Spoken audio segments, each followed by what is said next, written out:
It is great to be in Reno, Nevada, and in 13 short days, we're going to turn Nevada red and make Donald Trump the president-elect of the United States.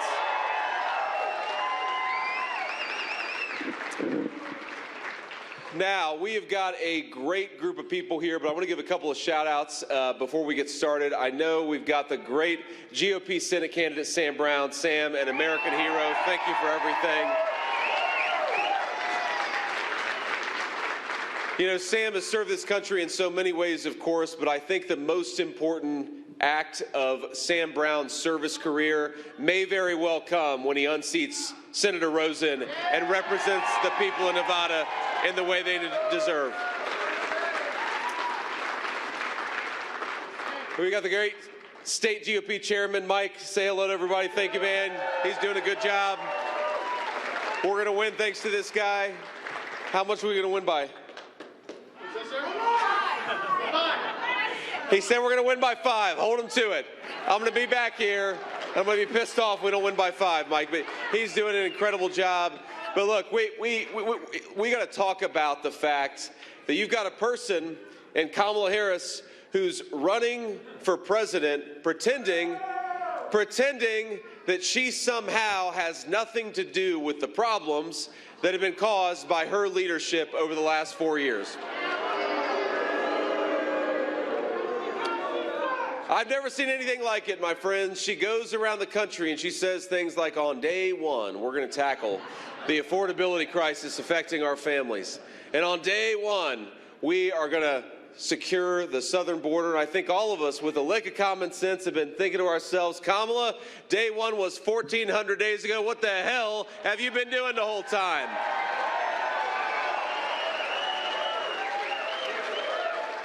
It was Kamala Harris's policies that increased inflation. It was Kamala Harris who cast the deciding vote on trillions of dollars of new spending. It was Kamala Harris who waged war on the American energy sector, and it was Kamala Harris who 3.5 years ago bragged that she was going to open the southern border. And my friends, that is exactly what she did, and Nevada families have been paying the price for far too long.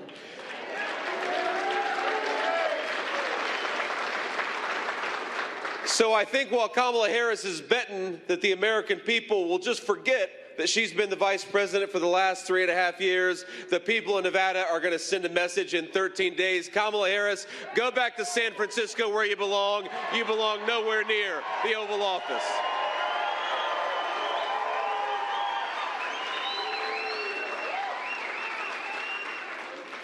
Now, I have to be honest with you, I actually feel bad for my Democratic colleague, Tim Walz, the governor of Minnesota, who has to run with Kamala Harris. No, think about it. Look, we're charitable people. We can spare a prayer for Tim Walz because, think about this.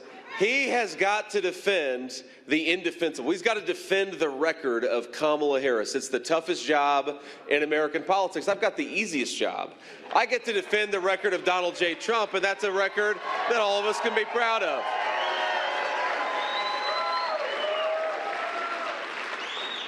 So when Donald Trump was president, we had the fastest rising take-home pay in 40 years in the United States of America. That's something to be proud of. But now Tim Walz, his boss, we've had the slowest rising take-home pay that we've had in 40 years in this country. Under Donald Trump's leadership, we had inflation that was at 1.5%, the lowest inflation in a generation. That's a good thing. And under Kamala Harris, we've got inflation that is as high as it's been in 40 years. The average Nevada family is paying $1,000 more per month to afford today what they could have afforded when Donald Trump was president. Kamala Harris, of course, came into office bragging that she would open the southern border, and that's exactly what she did. And, of course, we're dealing with the fentanyl crisis. We're dealing with overcrowded public schools. We're dealing with a lot of folks who can't get medical care because hospital wait times have shot through the roof because we've got millions of people who are in this country who don't belong to be here. Meanwhile, Donald Trump closed that southern border, built the wall, and deported illegal aliens. That's a record to be proud of, my friends.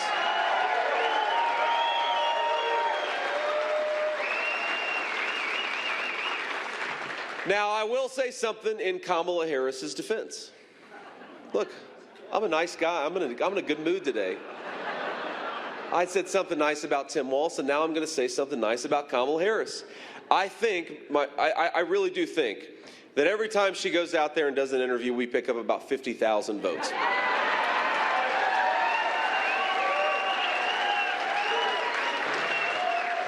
And I've never seen anything like it. You know, they say that she does softball interviews. And of course, remember the first month and a half of her campaign, she did no interviews. And then she transitioned to doing softball interviews. And the problem, of course, with a softball interview is that you've still got to be able to hit a softball.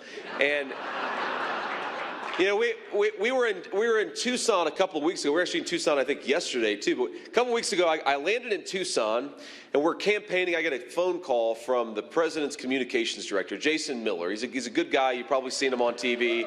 Jason does a good job. So he's giddy. He's like a kid who just opened up his favorite Christmas present on Christmas morning, and he's like, have you seen it? Have you seen it? And I said, have I seen what? And he said, this clip of Kamala Harris on The View. She blew up her entire presidential campaign in 19 seconds. I said, well, what do you mean? And he said, well, look, you know, step back a little bit. Kamala Harris's whole argument is that she doesn't know, has never seen, and has nothing to do with Joe Biden. She's a sitting vice president, but you would actually think that Kamala Harris has never actually been in the same room with Joe Biden, even though for 3.5 years, she bragged about being in the room when all of the bad decisions of the last 3.5 years were made. But that's the theme of her campaign. So she gets a question from a person on The View, which, man, there are many sacrifices to run for vice president of the United States, and I wouldn't complain about any of it. I'm having the time of my life. It's the greatest honor of my life. But I do sometimes, when I watch a Kamala Harris interview on The View, I do feel like I'm sacrificing for everybody. Because you want to lose about 20 IQ points, watch Kamala Harris on The View for about 3 minutes. Anyway, they asked her the question, what would you have done differently than Joe Biden? The ultimate softball. She should have been able to knock that one out of the park, give an answer that defines her campaign. She kind of gets a blank look and says, well, nothing comes to mind. And then I thought to myself, that could maybe be the campaign slogan of Kamala Harris is nothing comes to mind.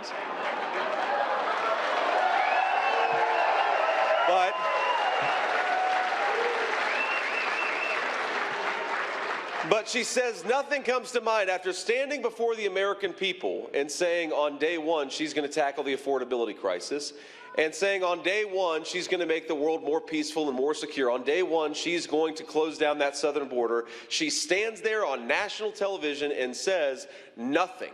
I would have done nothing different over the last 3.5 years. And I think the people of Nevada, the people of the United States of America, we are ready for change. We are ready for Donald J. Trump. We are ready to put this country back on track.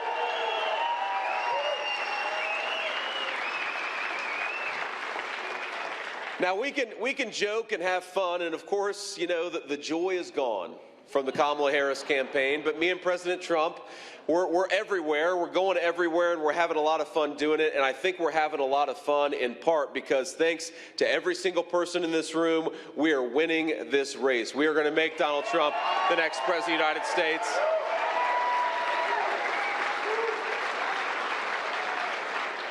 But I don't want to just have fun because we have some serious issues confronting the country, and we got to be honest about the fact that unless we boot Kamala Harris out of office, we are going to have some serious, serious problems in the United States. Now, I know this very personally, my friends. I was raised by my grandmother because my mom struggled with opioid addiction for a big chunk of my life. I love Mamaw. Thank you. I appreciate that. I'm sure we have some mamaws and papaws taking care of grandkids, and let me tell you, it is appreciated. We love you. But because I grew up in a family where times were often tight, I understand what people are going through and how much Kamala Harris's broken leadership has failed to deliver prosperity for the American people. Now, we've got, of course, in the city of Reno, I just came from Las Vegas earlier this morning, one of the proudest service sector economies anywhere in the world, right? We got a lot of casino workers, a lot of servers, a lot of people who work on tips. And under Kamala Harris's leadership, she's sending 87,000 new IRS agents after some of our middle-class service workers. And what Donald Trump wants to do is very simple: eliminate tax on tips. Get the IRS agents off the back of our workers.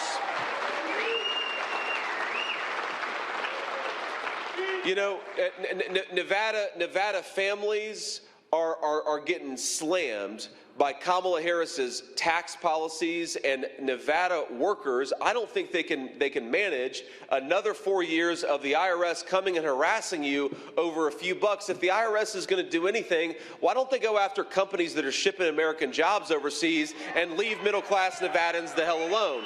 That's what I'd like to do, and that's what Donald Trump's tax proposal would do. But no, instead we've got a bunch of new IRS agents coming after the good, hardworking people of this state and all over our country. And that's maybe the most important thing about the no tax on tips proposal is, yeah, it's going to allow a lot of Nevadans to keep more of their hard-earned money. And we know, by the way, I think it's about 65% of the workers in Nevada who work for tips are moms, okay? Let's help out our moms a little bit, right?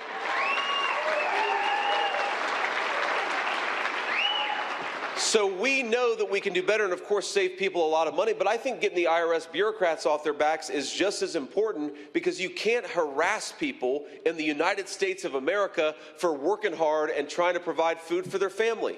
And that's what we're doing under the present leadership. So we got to get this no taxes on tip proposal is very, very important. And I'm proud that Donald Trump has proposed it, and he's going to fight for it when he's in the Oval Office.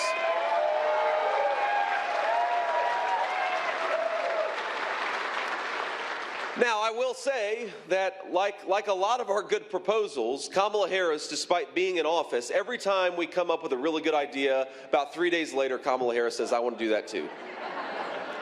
And now that I think her campaign is floundering a little bit, you know, I was talking to the president recently. I said, sir, she's going to show up to one of those rallies. She's going to have a long red tie and a red MAGA hat, because this is the only way that she's going to be able to have a chance in this election, is just to copy you in every single thing that you're doing.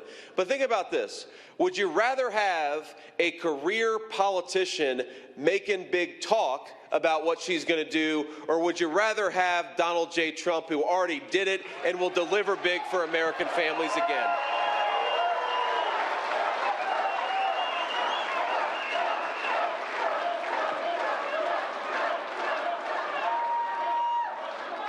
You know, because that's what I love about President Trump's leadership. He was a business guy who got things done in business. He served 4 years in the White House, and he got things done in Washington. He is not just a guy who throws out proposals. He is a guy who gets things done, and that's what we need. That's who we need working for the people of Nevada.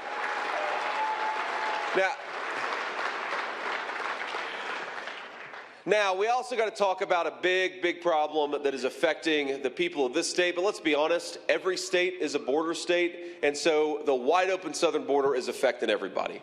And one of the things that the media, I think they got to be more honest about this, is you've seen home prices in Nevada go up about 40% under Kamala Harris's leadership. And I'm the first millennial on a major party ticket. I'm 40 years old. I just turned 40 a couple weeks ago. And actually early on, when we first started campaigning for vice president, I'd say, you know, because I just had my birthday, and my birthday was in early August, and I'd say, you know, I'm really mad about having just turned 40. And then somebody who had just turned 60 would come up and say, shut the hell up about turning 40. This is not something that you need to talk about. So I stopped complaining about my age. But here's the thing. I think because I'm a millennial, I look through the perspective of people in my generation, people who want to be able to afford the American dream of homeownership in the United States of America, and it's becoming more and more unavailable thanks to Kamala Harris's policies. We can do so much better. I think with Donald Trump as president, we're going to unleash a golden age of prosperity and make homeownership affordable again for the people of Nevada and the people of the United States of America. And we got to talk about both sides of this, because the reason housing is so expensive is because there's too little houses being built and there are too many illegal aliens in this country going after homes that ought by rights go to American citizens. Let's talk about both. Let's talk about both of those problems. So first of all, why do we make it so hard to build in the United States of America? Think about this.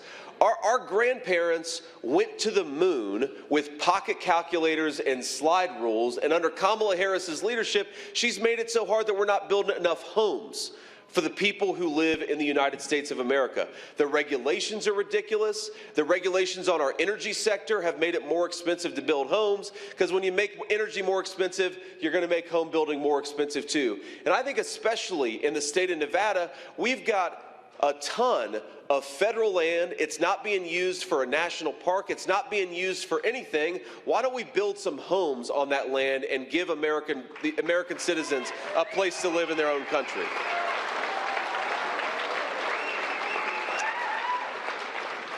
But here's the other thing. We got to be honest about this. It's not just that we're not building enough homes. It's also that there are way too many people in the United States of America who should not be here.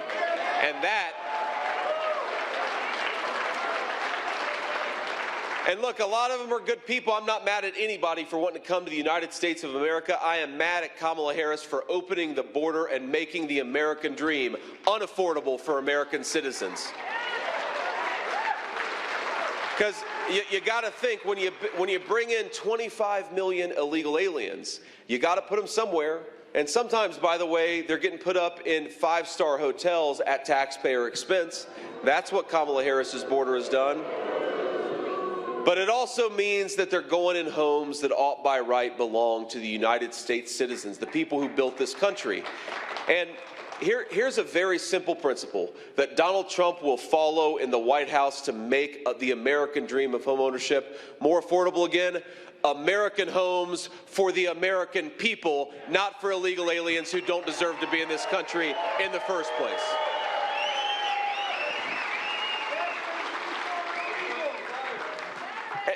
And you know what really bothers me about Kamala Harris? It's not just that she's wrong on the public policy. It's not just that she wants to give housing and Medicare and Social Security to illegal aliens. And by the way, what gall she has to accuse us of wanting to go after Social Security and Medicare when she has explicitly proposed giving Medicare to illegal aliens. If you do that, you will bankrupt that program and throw a generation of our own citizens into poverty. Donald Trump is going to fight to protect Medicare and Social Security by making sure it goes to the people who paid into it, not to the people who don't belong in this country.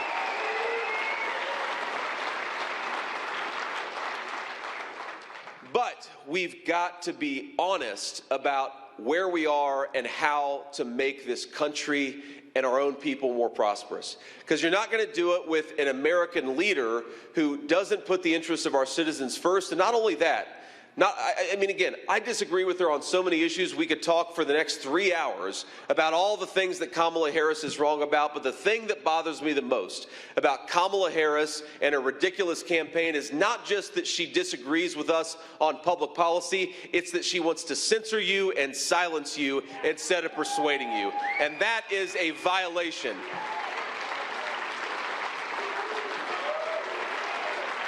That is a violation of the First Amendment, the most sacred right that we have as American citizens. And if you don't want to persuade your citizens, if you want to silence your fellow citizens, if you want to trample on the First Amendment, you got to get the hell away from the White House. You don't belong there. Let's protect the rights of American citizens to speak their mind.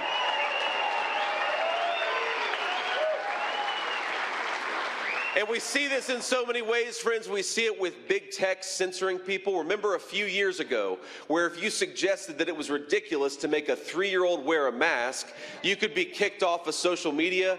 We see it with the technology companies trying to silence stories that are bad for the Democrats in the run-up to the last election and to this one. And you see it when Kamala Harris, when we complain about Kamala Harris's border policy. When we talk about Kamala Harris's immigration policy, she dares to call the citizens of our own country racist and bad people. We are not racist for wanting to secure the border. We want to secure the border because we love this country, we love its people, and we want to keep it safe.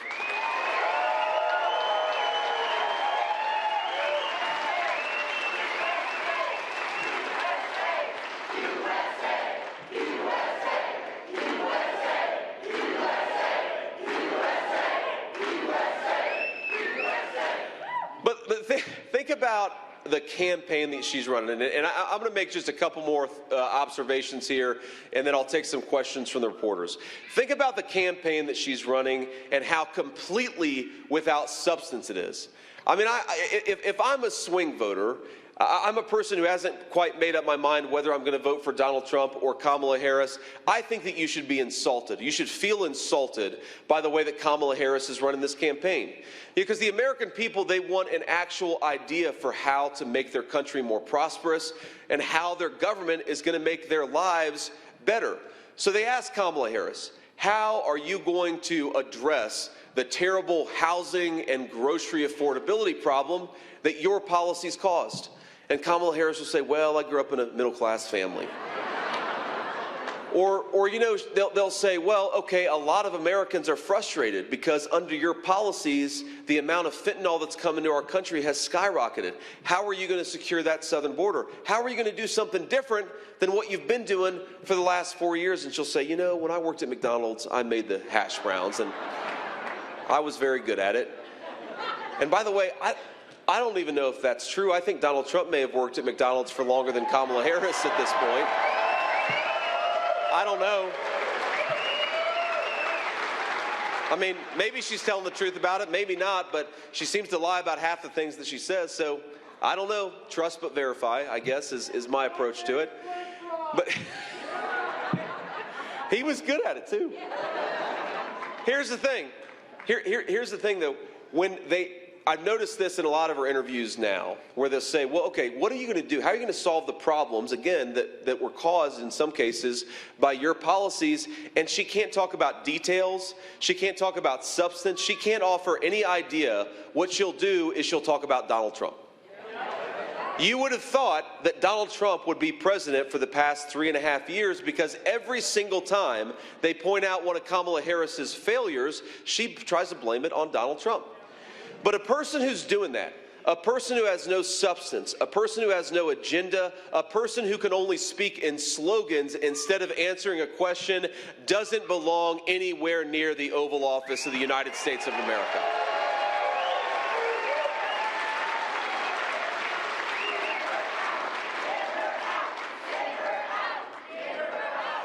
And if you are a citizen of our country, look, you might agree or disagree with something that I say. You might agree or disagree with what Donald Trump says. But we believe that to run for president and vice president of the United States, you ought to get out there and try to persuade your fellow citizens. Don't lie to them. Don't repeat these ridiculous slogans, and don't run from your own citizens. And sure as hell, don't censor them. Go out and persuade them. And that ultimately is the biggest difference between Kamala Harris and Donald Trump. Donald Trump may disagree with you on an issue. You may disagree with him. But he will fight for your right to speak your mind, because this is the United States of America, and we're allowed to say what we want in our own country.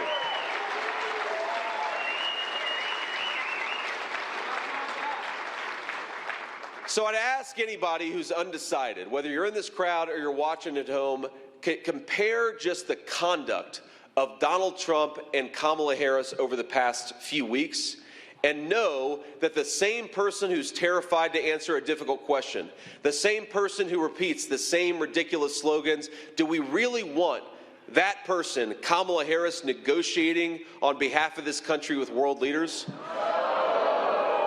Do we want Kamala Harris answering the phone call at 2 a.m. when there's a terrible emergency?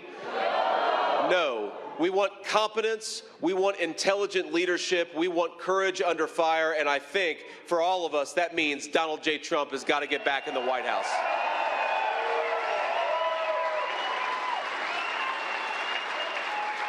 All righty.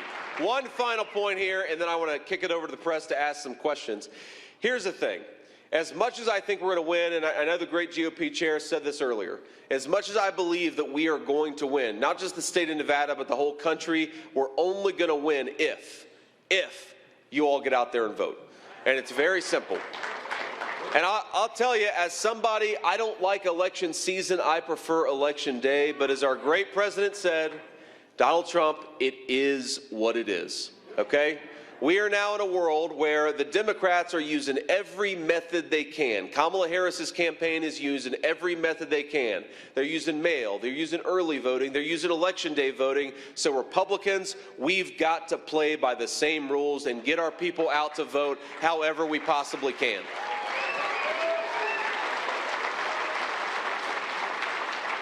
So let's get out there and vote early. Let's get out there and vote by mail. Let's get out there and vote however makes the most sense. And not just you, but I want to make a request of you. In fact, I'm going to make 3 requests of you. Number 1, I want you to vote, every single person in this audience, I want you to vote 10 times.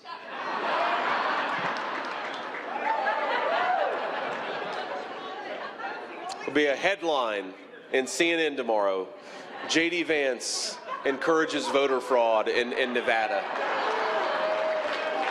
I want you to vote 10 times the legal way, and here's how you do it. You get yourself to the polls, you get 9 friends and family to join you. That is the legal way to vote 10 times. Because let me give you a little insight. Let me give you a little insight into the way the campaign thinks about this is it's very simple. The people who always vote, they're always going to vote, okay? It sounds simple, but the people who vote every election, they're going to show up no matter how much we persuade one direction or another. And of course, a lot of those people are Democrats and a lot of those people are Republicans. Where the election is going to be decided is the people who don't always show up to vote. And that's not going to happen. They're not going to get to the polls unless we're out there working to try to get them to the polls. That is what you all can do. You can be force multipliers for the Trump campaign. The Trump campaign is not just me going around and giving speeches and talking to reporters, and it's not the president going and doing these rallies. It's all of us together fighting to save the country, and what we need from you is to get your friends and family to the polls.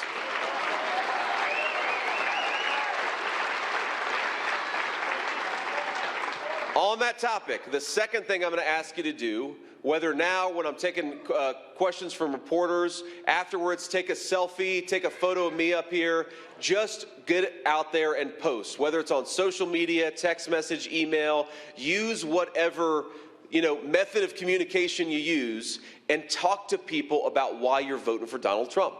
It's very simple. If we get out there and we talk about why we're voting for Donald Trump and 100 of our friends see it or 1,000 of our friends see it, that's the way that we become a force multiplier and win this campaign in Nevada and everywhere else. So number 2, talk about why you're voting for Donald Trump. That's the second request. And here's the third request.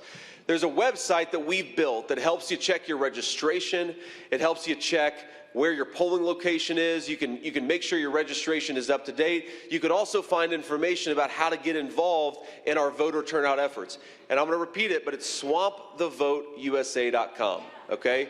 Swampthevoteusa.com, because as President Trump says, the only way we're going to win is to swamp that vote. Get out there, make your voice heard, make your friends and neighbors' voices heard, and we're going to take this country back, my friends. We got 13 days to do it. God bless you all. Thank you for what you're doing.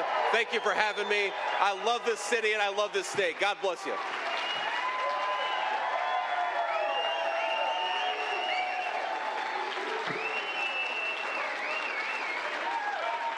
All righty.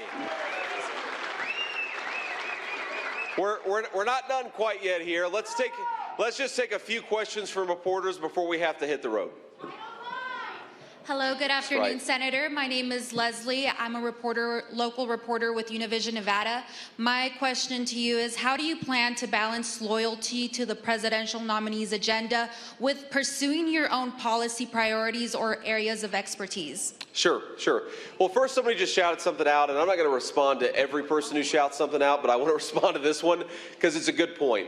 Title IX. We need to preserve the right of girls to compete against other girls and not biological men.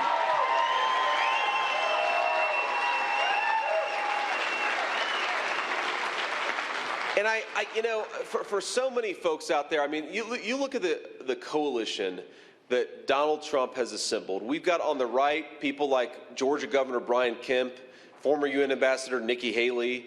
We've got, of course, the president and me, and then we've got people like Bobby Kennedy and Tulsi Gabbard. And he asks, how do you get that coalition together under the same tent? And it's very simple. It's common sense.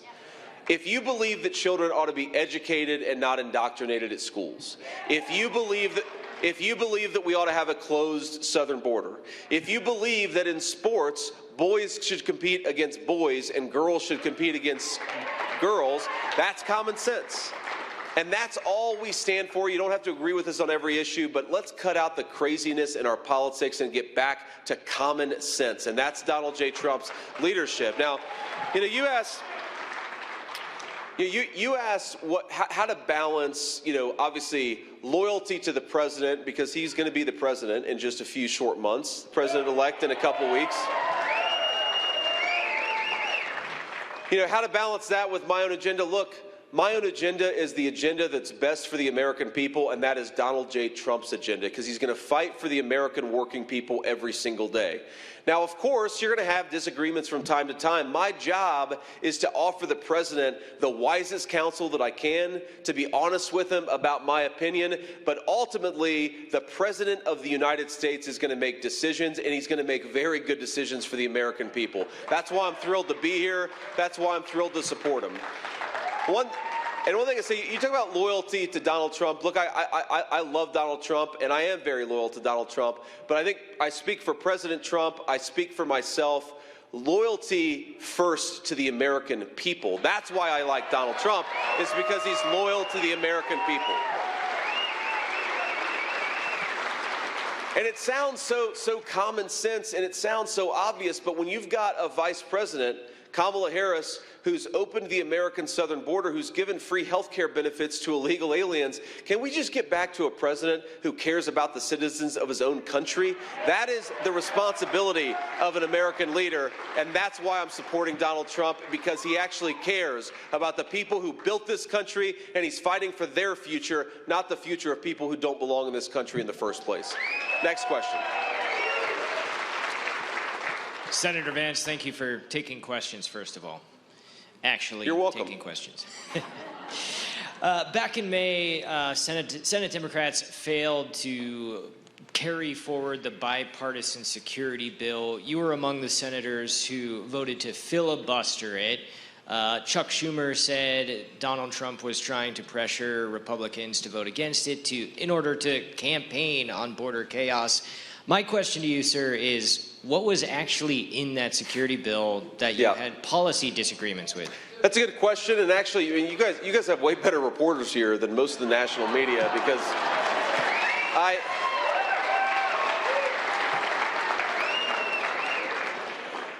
because the question wasn't just Kamala Harris propaganda. Look, the reason, first of all, the idea that Donald Trump killed that bill is totally false. I was in the negotiations. I was talking to my colleagues. The reason that bill was killed is because it was a disaster for border security. It was a bad bill. Here are three things that would have done.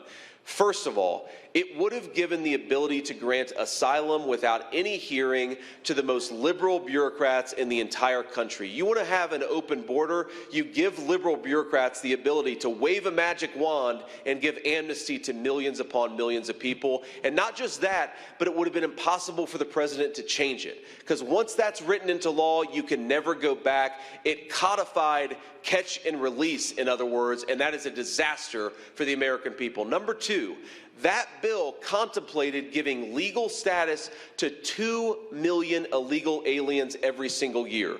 What kind of a border security bill gives legal status to 2 million people per year? That's a disgrace. That's not a border security bill. That's a Kamala Harris open borders bill, and I'm glad that we destroyed that bill because it was bad for the American people.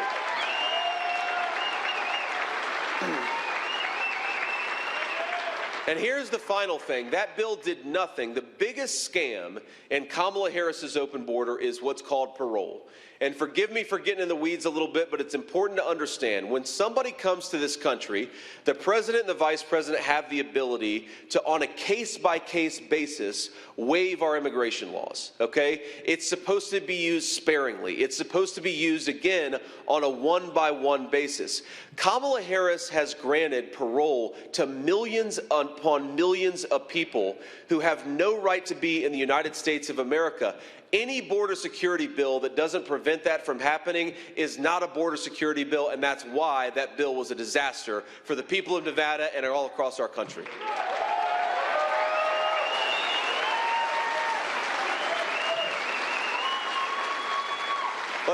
Let's do a couple more questions. Thank you for taking our questions, Senator Vance. I'm Ben Marjat with News 4 and Fox 11 here in Reno. If elected, what specifically would you do to prevent transgender women from playing in women's sports? Because in Nevada, the University of Reno's Nevada Reno's president, a Republican, we might add, says that it's against the Nevada Constitution to forfeit a game for reasons related to gender identity. Well, so here's the problem here, is that you have to make clear that Title IX protects the interests of our young girls instead of facilitating the destruction of girls' sports. That's all you have to do. Title IX. Now, maybe we have to amend the law, or maybe it's just a matter of enforcement, but we've got to make clear that Title IX protects the rights of our young girls to compete against young girls. It's that simple. And this is, I mean, look, this is a public safety issue, especially with contact sports.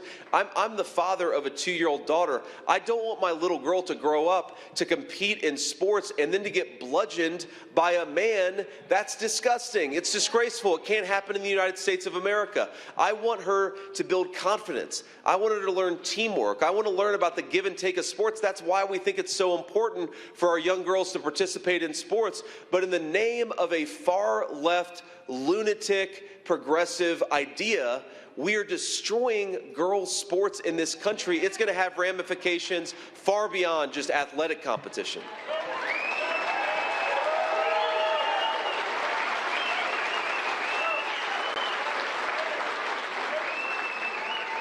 So I think that's the big thing, is Title IX, and there are all of these weird and frankly sick little ways in which the Harris administration has put pressure on local school districts to comply with their interpretation of some of these approaches. For example, this hasn't gotten too much media coverage, but it is, I think, one of the worst scandals. Is early on in the Kamala Harris administration, they threatened to take free and reduced lunch money away from local school districts unless those local school districts allowed men to compete in girls' sports.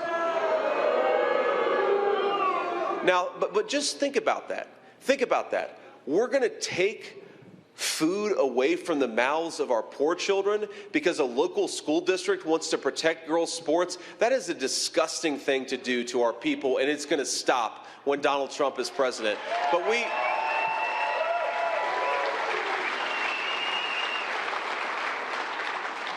But it's so odd to me that the national media never asks Kamala Harris, do you agree with taking food from the mouths of poor children if they don't agree with your radical trans ideology?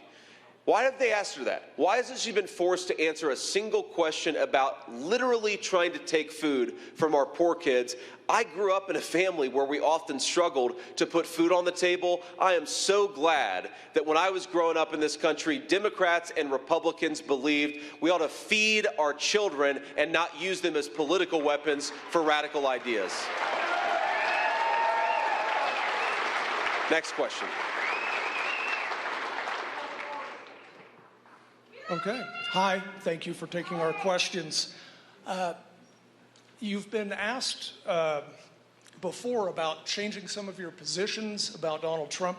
And in 2020, you had done a direct message on Twitter saying that Trump has thoroughly failed to deliver on his economic populism. So what has changed in your view regarding that? Well, first of all, on my past criticisms of Donald Trump, you know who remembers those criticisms better than anybody is Donald J. Trump. In fact, I remember when the media, when Biden was still the nominee, and the media tried to attack Donald Trump and say, well, you know, both of these candidates sometimes struggle with memory issues, and it was just so unbelievably dishonest, because Donald Trump remembers what I said about him on July 9th, 2015 at 8:32 a.m. to the word, and he busts my chops about it. But look, what I've said, and frankly, I'm speaking mostly to swing voters, is when Donald Trump was running for president, I bought into a lot of the media lies about him. You know, and once you get to know the guy, and once you realize that the media is saying dishonest things about him and his record, you realize, one, you can't trust the national press, but two, Donald Trump's a pretty damn good guy, and he did a very, very good job as President of the United States.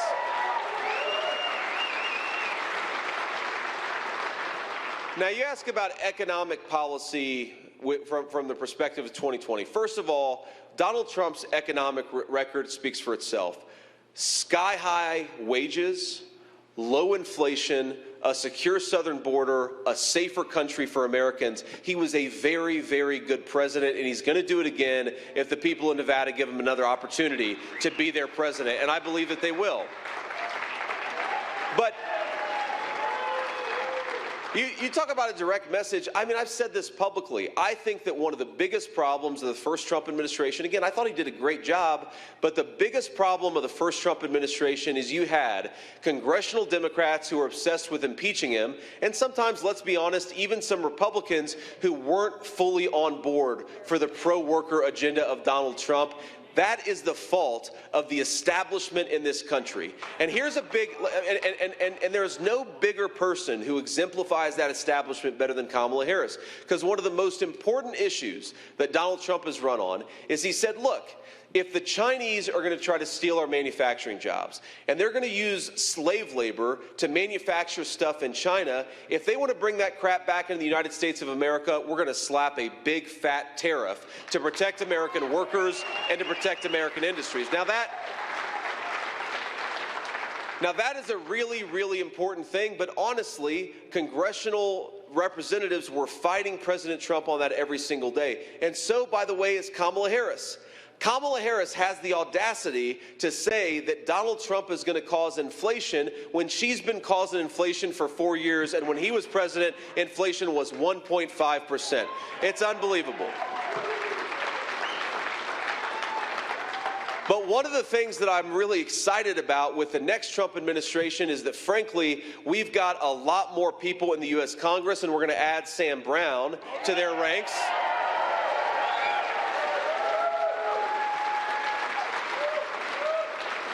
We're adding people who recognize that the only way to protect the American middle class is to stop countries like China from stealing our industrial base, and we are going to do it bigger and better than we did even in the first Trump administration. Next question. Thank you.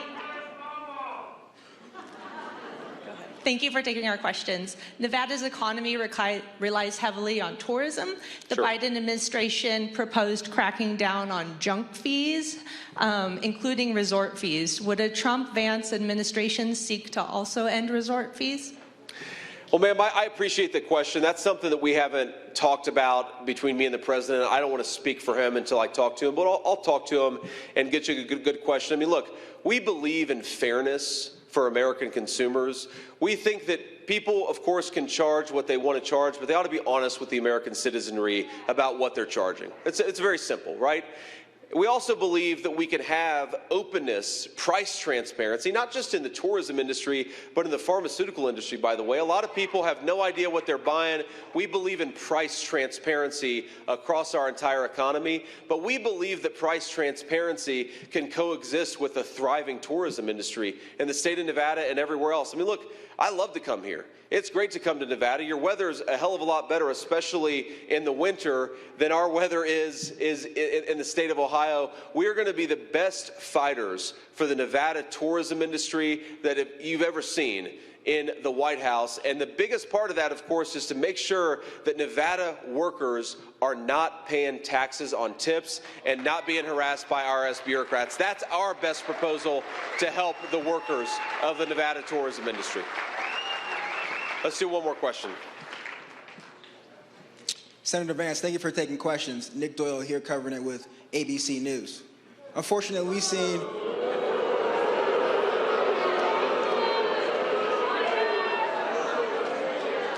He's not Please that let me bad. finish. Come on. Thank you. Go ahead, Nick. Unfortunately, we've seen 2 assassination attempts on the former President Donald Trump. That's right. Why is it that you would be fit to run this country? Well, first of all, let me tell you a little story. When Donald Trump, after the second assassination attempt, I was sitting at home in Cincinnati with my son. We were sitting on the couch. It was just me and my 7-year-old, and I get a call, and this is well before the news had become public, but President Trump says, JD, man, they tried to do it again. I said, what'd they try to do again? And he said, they tried to assassinate me again. And of course, you know, first, my initial thought goes to just his safety. And I'm like, sir, my God, I'm so sorry that happened. Are you doing okay? And of course, he's physically okay or wouldn't be calling me. But, you know, somebody tried to shoot him a second time, just kind of asking, how you doing? And I'll never forget what he said. He said, yeah, I'm doing fine. I'm kind of pissed off, though, because I was about to make a birdie on the 6th hole, and the Secret Service wouldn't let me finish. And, you know, yeah, it was really funny. But then I realized that it actually revealed something very important about his character, which is we want a president who shows courage under fire. We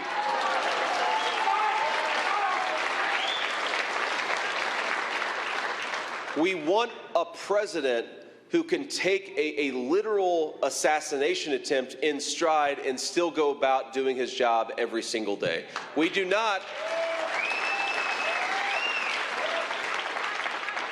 not need a president who hides from everything but softball interviews and wants to censor her fellow citizens. We want Donald J. Trump because he's got courage under fire. And that's an underrated quality by our media, but Donald Trump has it in spades. It's why he did such a good job the first time and will do a very good job the second time, too.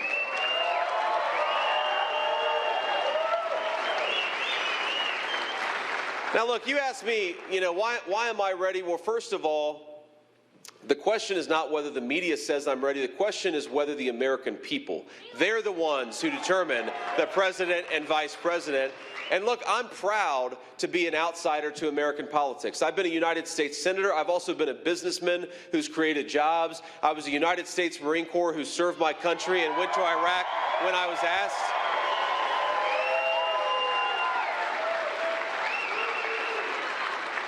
And most of all, I've got something. I've got something that we have in spades in this room, and we unfortunately have none of in the White House, which is common sense. That's what we most need in American leaders. So what I'd say is, look, I try to be a humble guy. I think the presidency is, of course, such a big job. I feel extremely confident. I mean, hell, Donald Trump is healthier than I am. So I feel extremely confident that Donald Trump is going to serve and serve well for 4 years for the American people. And I'm going to help him, and we're going to make America great again, and we're going to do it together.